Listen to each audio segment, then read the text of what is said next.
There's a thing going on today in photography that I think is really a mistake, and that's including a bright sky in the image. Now, yeah, sometimes it can work, but for the most part, it's a distraction. It pulls your eye away from the subjects. This is an important point to remember.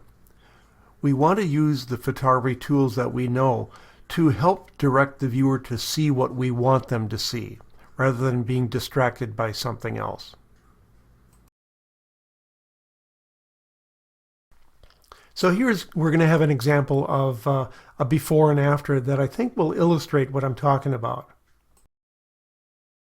For the final image, I ended up having to hold the camera above my head to avoid the bright sky distraction.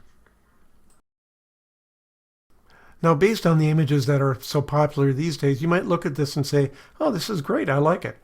And it is nice, and she's pretty, so we can get away with it. But I think there's a better way. Holding that camera up higher to avoid that bright sky forces the viewer to look at the subject and not be distracted by anything brighter. With the camera at this position, we see that bright road behind her. So by getting the camera down lower and zooming in, then we have no distractions to pull our eyes away from the subject.